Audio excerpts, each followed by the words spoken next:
Big பாஸ்ல இந்த second வீக்ல 9 பேர் நாமினேஷன் லிஸ்ட்ல இருக்காங்க. அந்த 9 பேர்ல யார் இன்னைக்கு இரவு நேர ஓட் நிலவரம் அப்படின்னு பார்த்தோம்னா, நம்ம திவாகர் அவர்கள் தான் டாப்ல இருக்காரு. ஸோ அவரோட ஓட் அப்படின்னு பார்த்தோம்னா 7817 முதல் இடத்தில் நம்ம திவாகர் இருக்காரு. உள்ளுக்கு என்ட்ரி கொடுக்கும்போது இவரை விமர்சனம் பண்ணவங்க எல்லாருமே இப்போ பார்த்தீங்கன்னா, அவருக்கு சப்போர்ட்டா இருக்காங்க அப்படிங்கிறது தான் ரொம்பவே ஒரு ஆச்சரியமான விஷயம். அடுத்து செகண்ட் பிளேஸ்ல சபரி அவர்கள் 7738 ஓட்டு எடுத்து இரவு நேர நிலவரப்படி பார்த்தீங்கன்னா செகண்ட் பிளேஸ்ல இருக்காரு. 3வது பிளேஸ்ல கம்ருதீன். ஸோ அவர் மேல நிறைய விமர்சனங்கள் இருந்தாலும் அவருக்கான ஓட்டிங் அப்படிங்கிறது ஸ்டார்டிங்ல கொஞ்சம் நல்லா தான் இருக்கு. 3735 ஓட்டு எடுத்திருக்காப்புல. 4வது பிளேஸ்ல Ramya Joe. So Ramya Joe இப்பதான் முதலா நாமினேஷன் ஆயிருக்காங்க. அவங்களுக்கான ஓட் அப்படின்னு பார்த்தோம்னா 2954 ஓட்டு எடுத்திருக்காங்க. அதாவது இப்ப முதல் நாள் இரவு நேர நிலவரப்படி தான். ஸோ நாளைக்கெல்லாம் மாறுறதுக்கான வாய்ப்புகள் நிறைய இருக்கு.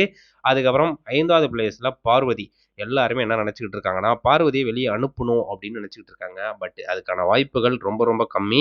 இவங்கெல்லாம் குறைஞ்சது ஒரு 85 90 நாள் இருப்பாங்க. ஏன்னா அவங்க இல்லை அப்படின்னா பிக் பாஸ் ரூம்ல வேற யாருமே கண்டென்ட் கொடுக்கறதுக்கு ஆள் இல்லை. அதனால அவங்க என்னதான் அவங்க மேல விமர்சனம் வச்சாலும் ஓட்டுங்கிறது ஓரளவுக்கு வந்துடும். ஸோ அதனால பார்வதியோட ஓட்டு அப்படின்னு பார்த்தோம்னா ஓரளவுக்கு ஸ்ட்ராங்கா தான் இருக்கு.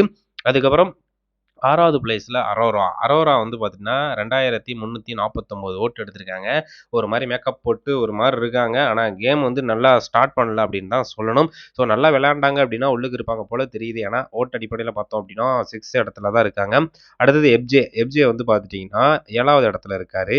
1738 ஓட்டு எடுத்திருக்காரு. எப்ஜே ரொம்ப போன வீக்ல ஒரு மாதிரி ரக்கடா பேசினது. இந்த வீக்லேயும் பார்த்தீங்கன்னா மோக் பண்ணி வியானா அடுத்தது சுபிக்ஸ் அவங்ககிட்டலாம் பார்த்தீங்கன்னா மோக் பண்ணி ரொம்ப ஒரு மாதிரி பிஹேவியராக நடந்துக்கிறாரு. ஸோ அதனால ஓட்டு அடிப்படையில் பார்த்தோம் அப்படின்னா ஒரு 7வது பிளேஸ்ல தான் இருக்காரு.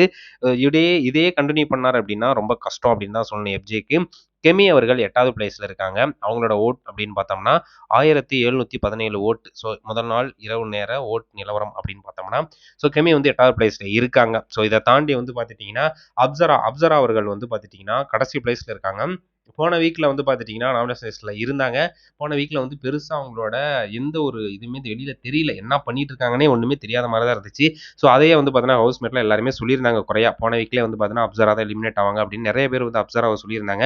என்ன ரீசன் அப்படின்னா அவங்க எதுவுமே பண்ணாத மாதிரி இருக்கு. அதனால அவங்க எலிமினேட் ஆவாங்க அப்படின்னு சொன்னாங்க.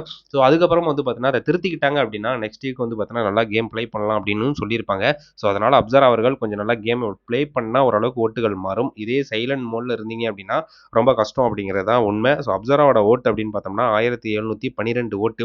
ஸோ அந்த ஓட்டு அடிப்படையில் பார்த்தா அப்சரா அவர்கள் கடைசி பிளேஸ்ல இருக்காங்க.